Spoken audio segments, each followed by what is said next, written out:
tenido control en ese tipo de aspectos. Perfecto, eso es un buen ejemplo. Muy bien. Es un buen ejemplo, perfecto.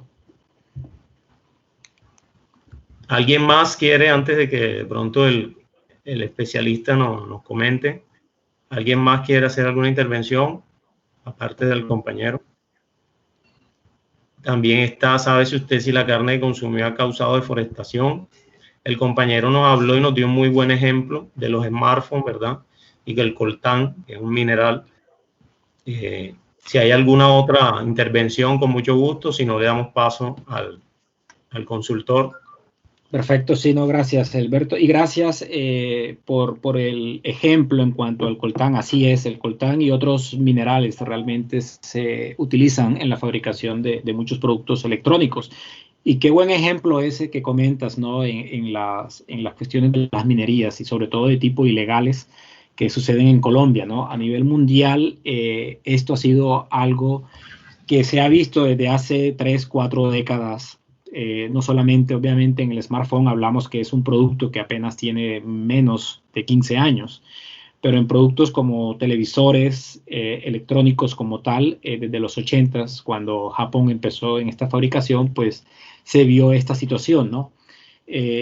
En cuanto al volumen, ya y comentando de ese ejemplo de los smartphones, el volumen más alto de minerales que provienen de zonas de conflicto o con trabajadores en condiciones de esclavitud moderna, es en el África principalmente, ha sido realmente muy reconocido a nivel internacional. Ok, perfecto. Como ese hay muchísimos ejemplos y ahorita vamos a seguir con las siguientes diapositivas y vamos a ver la implicación de estas preguntas y respuestas, ¿no?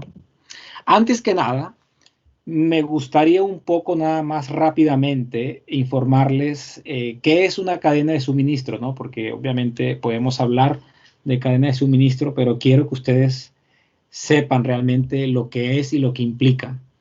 Una cadena de suministro, como ven en esta diapositiva, son todos aquellos actores que contribuyen para la fabricación de un producto.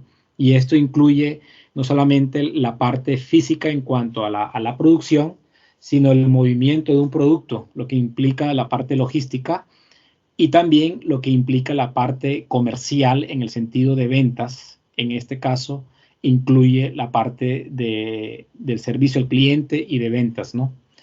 Aquí voy a comentarles un ejemplo práctico y realmente muy simple, pero que es muy didáctico para que ustedes sepan qué es una cadena de suministro. Vamos a hablar en esta instancia de lo que es la cadena de suministro del papel. El papel que ustedes tienen en sus cuadernos donde escriben sus notas, ¿de dónde proviene ese papel? Obviamente es un producto que proviene de los árboles como tal. Podemos decir que los árboles es la materia prima de nivel 1 del papel, ¿no? Existen ciertas fábricas, lo que le llaman fábricas de extracción de materia prima. Lo que hacen es que cortan esos árboles y luego esos árboles los convierten en unos rollos de un material que va a contribuir a un servicio posterior, a un proceso posterior. Este sería un nivel, por decirle, 2. Luego existen otras fábricas donde ya trabajan con esos rollos de papel y los convierten en unas láminas específicas de papel. Todavía no es el producto terminado. Como se dan cuenta, entre cada proceso existe un movimiento, que es el movimiento logístico, el movimiento de transportes. Luego de tener las láminas de papel, existe otra fábrica donde ya convierte esta materia, que es la lámina de papel, en lo que son las hojas de papel como tal. Ese es otro elemento de la cadena de suministro. Existe luego otro proceso de logística de movimiento de transporte donde hay otra fábrica que ya es un distribuidor, es el que compra a granel, como llamamos, en grandes cantidades y lo que hace es distribuir el papel a diferentes clientes en diferentes transportes. Esto también es parte de la cadena. Y luego existe el cliente final, ¿no? Un cliente final puede ser, por ejemplo, un minorista, una tienda especializada en papelería, por ejemplo, puede ser un supermercado como tal, y estos realmente nuevamente venden el producto al que es el consumidor final, que son las personas, ¿no? Entonces, cadena de suministro es aquello que contribuye a la fabricación de un producto. Y eso incluye todos aquellos materiales. Como saben, nunca nos hemos puesto a pensar, pero todo lo que existe alrededor de nosotros, todo lo que nos ponemos en cuanto a ropa, todo aquello que existe en el mundo material y físico, ha venido de la naturaleza. Entonces, ese podríamos decir que es el primer nivel en cuanto a materia prima. Luego de allí existen muchos niveles de procesamiento hasta llegar a un producto final, ¿no? Entonces, quiero un poco darles a entender realmente el concepto de cadena de suministro, porque lo vamos a ver posteriormente durante toda la presentación. Perfecto. Como saben, vamos a hablar de lo que es el comercio ético en el Reino Unido y su implicación en las cadenas de suministro globales. ¿Por qué globales? Porque actualmente el Reino Unido es un país donde existen muchas empresas multinacionales que tienen proveedores en sus cadenas de suministro de muchos niveles, como se comentó en la diapositiva anterior, en todos los países del mundo. Pero ¿cómo hemos llegado al día de hoy? Y eso es lo que voy a presentar aquí en esta diapositiva, informarles. Quiero, primero que todo, darles a conocer la historia, los antecedentes de cómo llegó el Reino Unido, United Kingdom, a tener esta influencia a nivel mundial. Y ahí tenemos que irnos a la historia. A la historia, obviamente, cuando en esa época, cuando todavía no era un imperio, aquí comento imperio, pero apenas estaba surgiendo como imperio, porque fue cuando colonizó a cierta región en Estados Unidos y ciertos países caribeños. En esa época, obviamente, su cadena de suministro, porque así le podíamos llamar, lo que hacía era la mano de obra, porque eso también es importante. La mano de obra es parte de la cadena de suministro como tal. No solamente todos los procesos como tales físicos, los movimientos logísticos, pero también la mano de obra es muy importante en una cadena de suministro. En esos tiempos, alrededor del siglo XV, el Reino Unido en esa época, cuando colonizó cierta región de Estados Unidos, tenía grandes terrenos. Los indígenas de allí no eran numerosos, como saben la historia, muchos murieron a raíz de esa colonización de los indígenas, pero también por enfermedades como tales. Lo que sucedió entonces, que ellos tuvieron que pensar de dónde utilizar mano de obra, y lo que hicieron fue utilizar esclavos, y fue cuando comenzó, junto con los españoles y los portugueses, al movimiento de esclavos en África hacia el continente americano. Entonces, ¿qué hacía? Su mano de obra era la esclavitud africana. El producto que sacaba como tal de las regiones que colonizaron era principalmente algodón y azúcar en esos tiempos como tales. También el tabaco era muy importante. Ahora, aquí, ¿qué sucedía? El Reino Unido, como era un país donde se fabricaban, más que todo importaba productos agrícolas en esa época, posteriormente, en siglos posteriores, alrededor de la Revolución Industrial, empezó a manufacturar productos y lo que hacía era ya exportarlos a otros países, ¿no? Esto es un poco el comienzo de lo que fue el Imperio Británico en cuanto a su alcance a nivel global. Esto fue principalmente enfocado en esa época que fue su primera apertura fuera de su territorio inglés, principalmente en el área del continente americano, ¿no? Ahora, esta imagen es muy importante y antes de entrar en detalles, quiero explicarles un poco que en esta diapositiva no es una diapositiva real en el sentido de lo que muestra. Aquí lo que se ve es básicamente todos los países del mundo que existen actualmente, pero que en la historia fueron alguna vez parte del Imperio Británico. Como saben, el Imperio Británico fue el imperio más grande en cuanto a alcance a nivel mundial.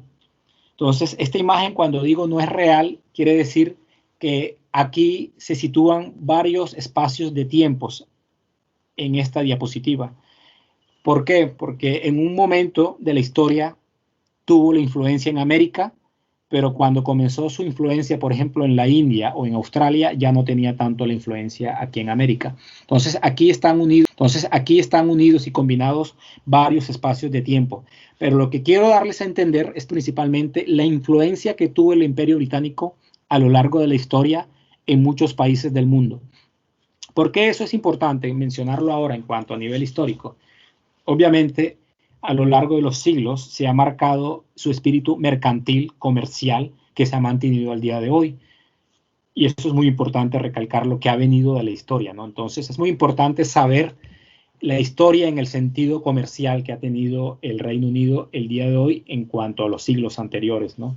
Como pueden ver, muchos países de América, muchos países de África, de Asia y Australia, ¿no?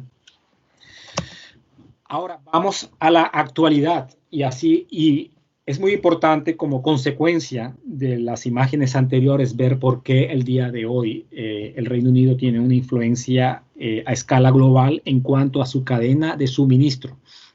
Este es un ejemplo principalmente acerca de los productos más importantes en volumen y dinero que se importan en el Reino Unido de todo el planeta, de todos los países del mundo, ¿no? Básicamente, los supermercados ingleses, aquí estamos hablando de productos de alimentos principalmente. Los supermercados ingleses se abastecen de proveedores de todas partes del mundo. Como saben, en esta latitud del planeta, no vivimos en el trópico, no se producen muchos productos agrícolas. Por eso, los supermercados tienen que importarlos del resto del mundo. En el caso de Colombia, aquí se menciona el banano.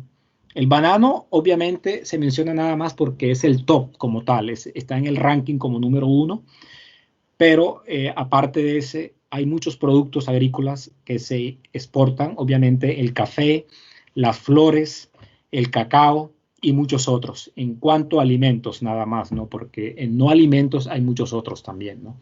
Entonces podemos ver la influencia a escala global que actualmente que tiene el Reino Unido en cuanto a su cadena de suministro de productos agrícolas. Y aquí vamos a un ejemplo práctico aquí. Este es un ejemplo práctico que sucede al día de hoy. Las bolas de tenis que se utilizan en los abiertos de Wimbledon, aquí en el Reino Unido, tiene un viaje de cerca de 50.000 millas a lo largo de toda su cadena de suministro. Nada más, eso es un ejemplo de una bola de tenis. Como ese producto podemos mencionar muchos más y su escala global en cuanto a su cadena de suministro. ¿Qué pasa con la bola de tenis? La bola de tenis tiene muchos productos como materiales básicos de los que se utiliza, como el sulfuro, el carbonato, la sílica. Como pueden ver aquí, hay cerca de 11 países diferentes que producen diferentes materias primas para la bola de tenis. Como tal, estos son los materiales, son 11. Luego, en Filipinas se hace la producción, luego el empaque se hace en Indonesia y finalmente se destina a Wimbledon en el sur de Londres como tal. Entonces, como pueden ver, el movimiento de cada materia prima a lo largo de su cadena de suministro y productos intermediarios como tal, tiene un viaje total de 50.000 millas, obviamente. Entonces, lo que quiero hacerles ver es principalmente la escala global y no solamente a nivel planeta, pero todos los intermediarios que hacen parte de esta cadena de suministro de una bola de tenis. Y esto es un solo ejemplo nada más. Así como la bola de tenis podemos mencionar muchos más también a su escala global.